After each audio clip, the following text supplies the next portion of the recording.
Hey there, friendlies, how's up? I'm out camping with the family, which is finally going to give me the opportunity to do, well, it's too late for a first impressions video, but I can do an early review video, I guess, on this, the Council Tool Woodcraft Camp Carver. So, well, let's do that. Oh, but I do want to say that if you're new around here and you want to see more cool videos on outdoorsy stuff like bushcraft cooking, hiking, camping, yada, yada, yada, please subscribe and hit that little bell so you won't miss anything. All right, let's do this. Okay, the firewood's all over there. It sounds like the people next door already have a fire going. It smells like it too. Now, this axe has been used quite a bit this weekend, but the conceit of this that interests me the most is that you can essentially, most likely, make an entire fire with only your axe and like a ferro rod. So I'm going to test that out. If that's true, that's very exciting. Now, also, remember, I decided that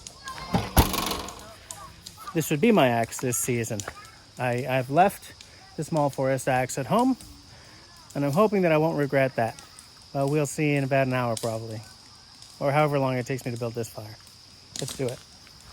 I'm going to use this jury rigged chopping block, and I'm going to make a fire using like a ferro rod or whatever, but essentially just this axe, no knife or other tool. That should give us a pretty good idea of what this axe can do.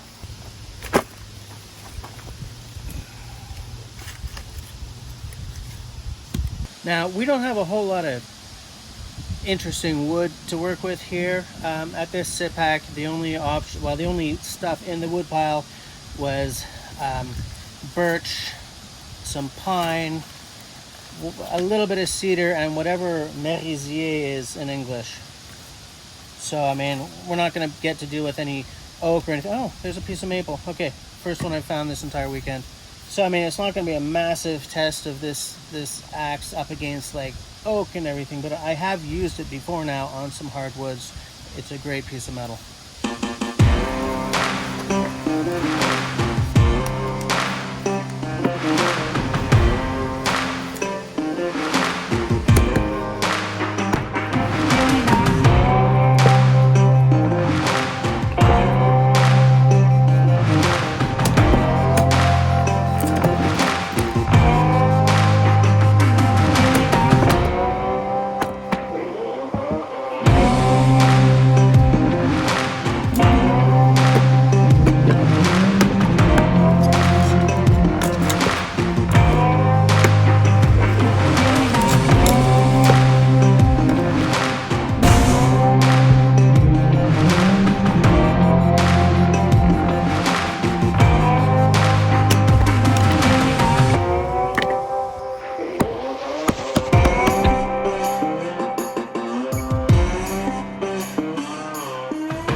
check it out. I got a fire going with nothing but a ferro rod and this axe.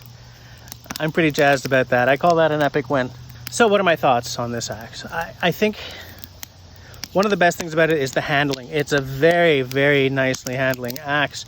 I wasn't sure. This is a little shorter than I'm used to using. And I was thinking that maybe I was going to lose some power. It kind of looked more of a hatchety size to me.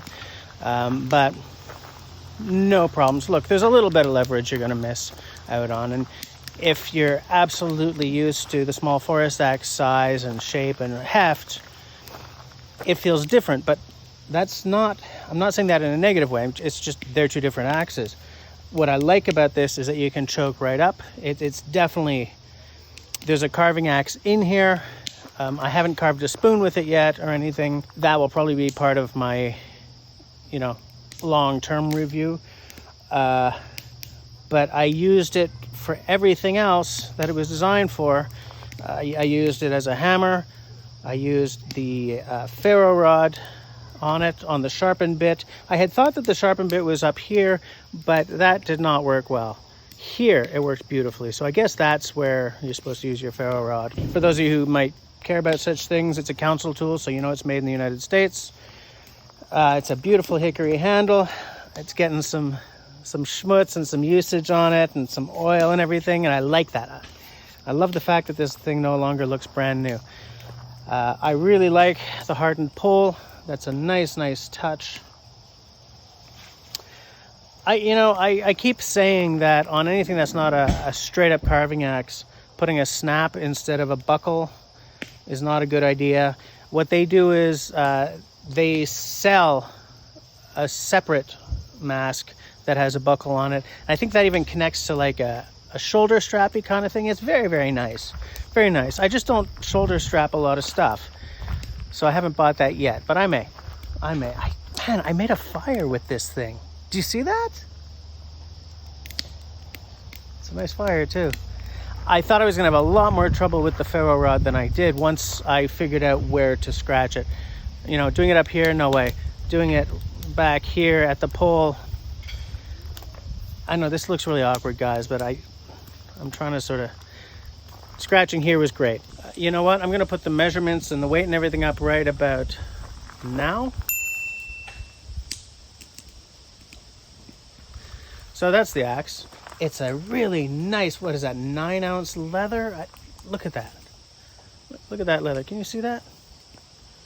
Nice and thick. Nice and thick. Quality piece, guys. Very nice. This is not a cheap axe. This is a premium axe, right? That's the kind of price range you're getting into, but totally worth it. Well, that's all she wrote. Thanks for hanging out with me for this little axe review. If you like this video, then please do the following 2 things. 1, leave a comment down below. What I want to know this week is, are you all about the made in America, or do you like your Scandinavian axes? Or is there another country that you like your stuff to come from? And the second thing is to leave me a smiley thumb. If you don't like what I'm doing, you've only got one thing to do. Leave me a frowny thumb. Thanks for watching, guys.